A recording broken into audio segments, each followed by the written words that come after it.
All right, everybody, welcome back to Ask Us Anything on the Trap Talk podcast. As always, email us at traptalkpodcast.com. And this question is coming in from Walker, and this is a part 2 for Walker. So it says, "Hey, Zach and Ricky, I'm getting better with the mental aspects of the game and not getting distracted. However, how do you deal with the actual distractions? 2 examples. I lost targets this year. One was a blackbird landed in my eye hold area, and one was jumping and playing around. The other was a plastic bag blew through and got caught on some vegetation and was waving like a flag." All right, so we've got a blackbird landed and was jumping around and playing in his eye hold area. We had a plastic bag get caught in some vegetation, was waving around like a flag. Thank you for your time. Love the show, Walker. All right, actual distractions. What do we do? I mean, I'm aware of my surroundings, and I mean, at the Grand, here's a prime example. At the Grand, we got the little sweat bees, I call them. You know. Oh, right, yeah. They land on your barrel, they land on your hand, blah blah blah blah blah. I have them land on the barrel. If they're hovering, I put the gun down. If they land, I just look out and shoot. Zach, if they're in the vicinity of him, he's, you know. I knew that was coming. You did. So yeah. I would say this is go to the gun club, and if you can, practice with distractions out there. You know, I mean, if there's birds flying, you're shooting outside, so you really have to that's just everybody. Everybody's different. Yeah. For me, it doesn't bother me much. I mean, I have a good friend that when we shoot in Florida, JT Spangler, if we're on the golf side and the golfers are out there moving around, if it's right in front of him, he's got to stop. Now, like was it 2 years ago, Zach, when Tyler and Rich Bullard are shooting together, there's a turkey and an alligator walking out in front as they're shooting.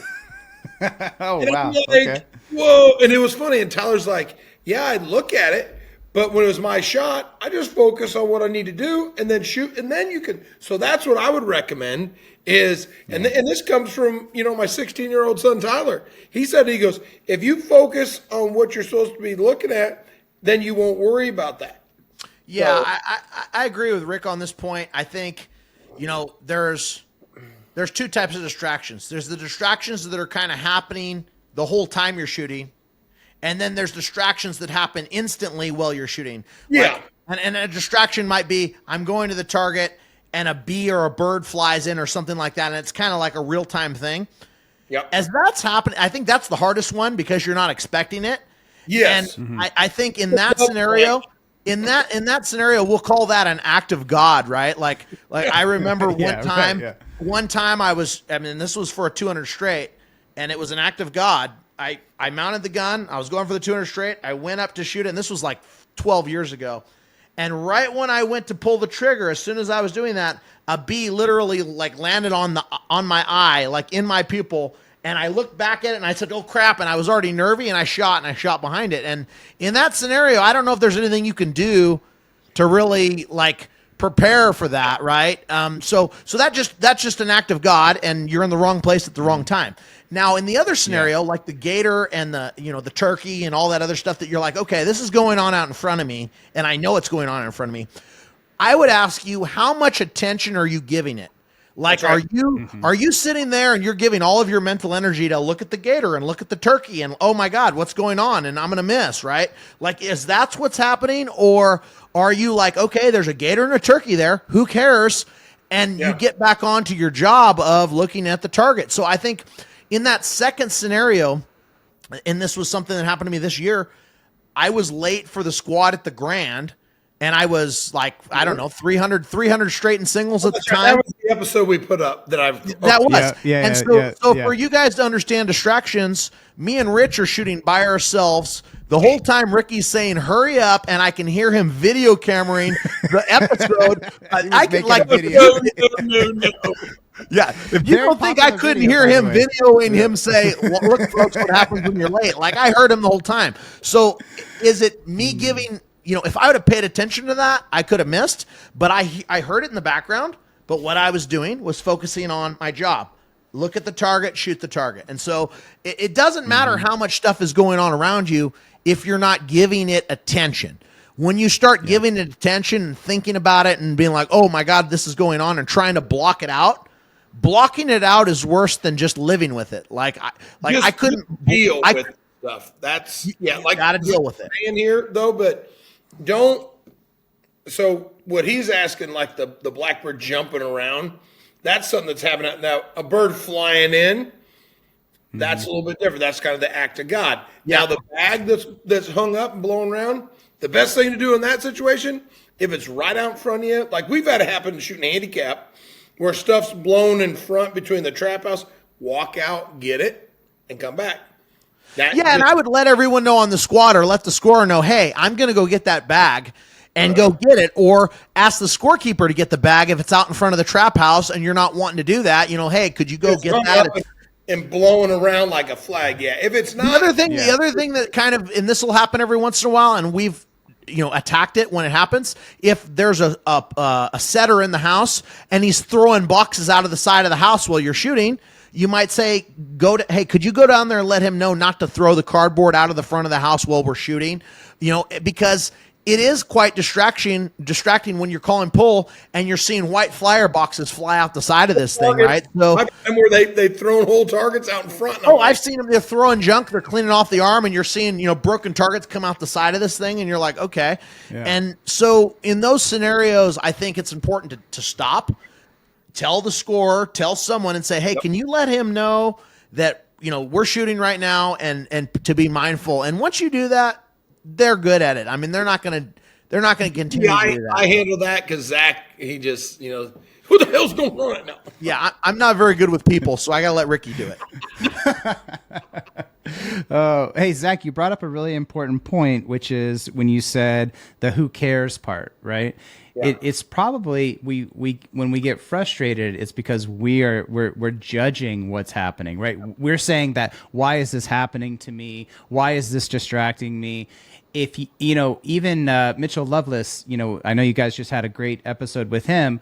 When he did his Sunrise Productions DVD, he talked about distractions and said, sometimes you're going to hear people talking behind you. I hear people talk behind me. I'll turn around and go, oh, those are just my buddies, talking behind me. And then he said, then I don't have to care about it anymore.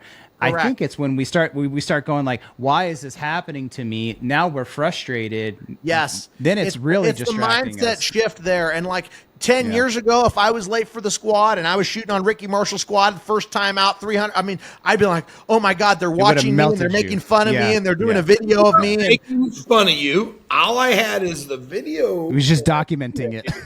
I talked very quietly. I didn't distract you. You distracted us by showing up late. So, folks, be on time. Be on time. Be on time. Send a message.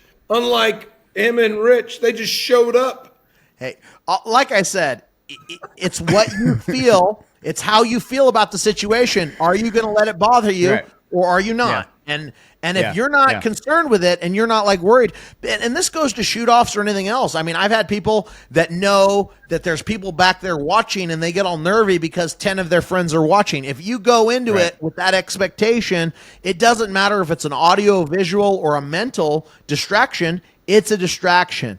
And anything that takes you off of paying attention to that target is going to bring you down a little bit. Yeah.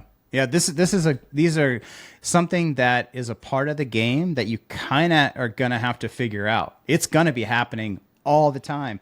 Especially, you guys are shooting at the 27-yard line. There's people standing right behind you. And, being as quiet as they might be trying, they've got earplugs in. They can't hear very well. It's just That's the biggest fault of all of us as shooters. Yeah. When we're back there. Always. You got your earplugs in, you're always talking louder. And I'm loud anyways. So me and Ricky do it, and we're sorry in advance if we've done it behind your squad. It's so funny when it happens and Rich Bullard's on the squad. Bullard's like, oh yeah, Bullard will let you know. Yeah, Bullard will let you know.